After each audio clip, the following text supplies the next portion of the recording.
Now, RIAs really provide the best of both worlds, and we'll get into more information about how RIAs work.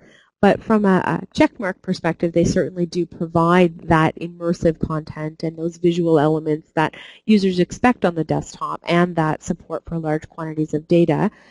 They do have limited access to local storage depending on which technologies are used for development and how the applications architect it.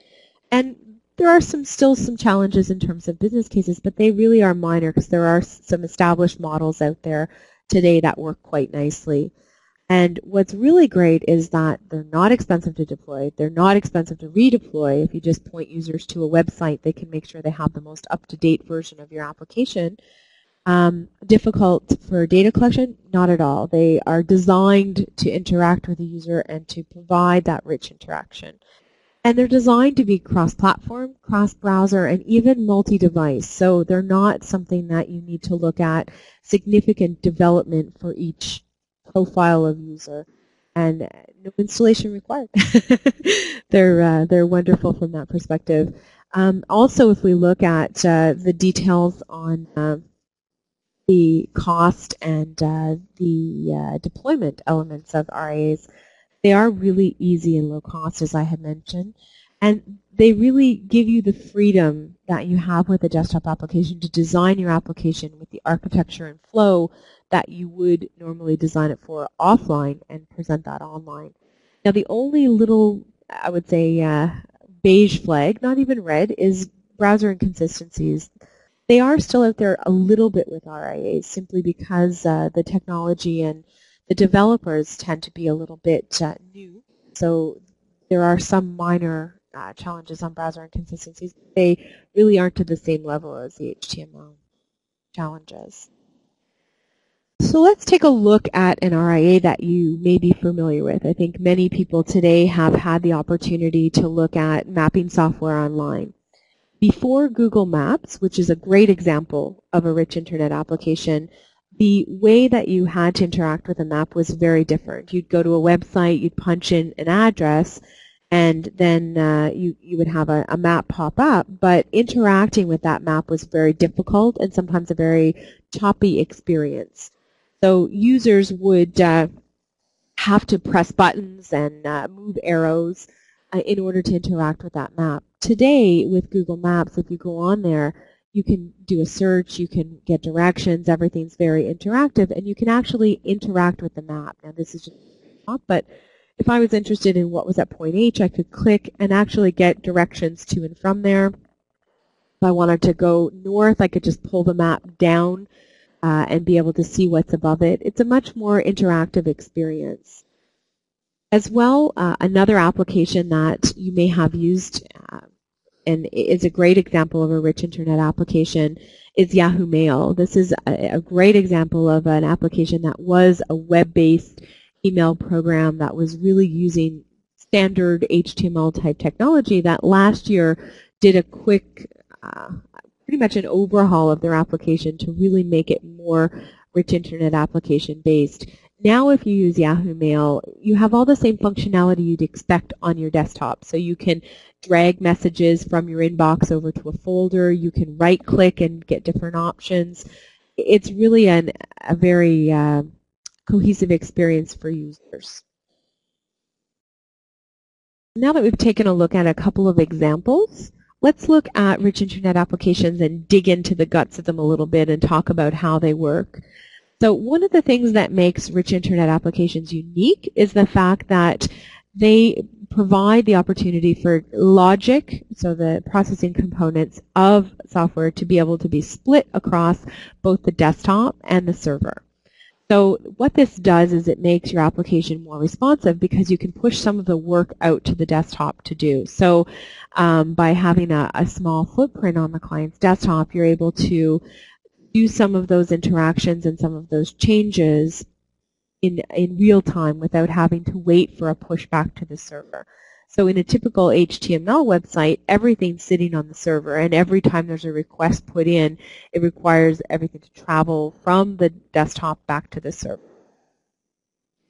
With RIAs, what's really key too is they're quite responsive and receptive because they allow for something called partial data refresh. So if we look at this example, if you have an HTML website and say you have a form here and you're collecting data, so someone types in information into this particular box, they need to complete the form, hit submit, which would be at the bottom of any form, go into a full browser refresh, and that data gets updated, and the entire form gets reloaded. So that process requires a hit to the server and some talk back and forth between the server and the desktop. With a rich internet application, what's really unique is that each field can be uploaded and tested and validated and pushed back without requiring that full browser refresh. So if I enter my name here, that field can be updated immediately without requiring a full refresh and a trip to the server. That also works nicely for data validation. So if you're picking up client information, you can validate each field by using some of the components that are on the desktop instead of having to go to the server each time. So less trips to the server means fewer potential for drop-off and fewer broken connections and less frustration from your user. So before we get a little deeper into some of the examples and technology, I just wanted to get a synopsis of from where we are today with our attendees, what your experience is with RIAs. I know you answered a similar question when you signed up for the webinar, but with the audience we have today, I wanted to get a sense of that. Okay, so you should see the polling question on screen. Okay, so I've asked if you could just vote. I think we're pretty much just a couple more people to vote.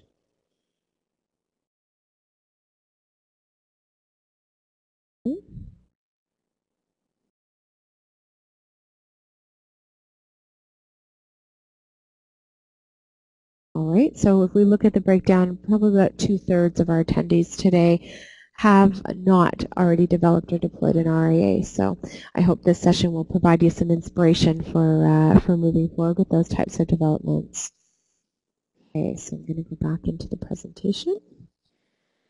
Great, so let's look at, now that we've looked a little bit about what RIAs are and how they work, let's look at why you should really pay attention to RIAs.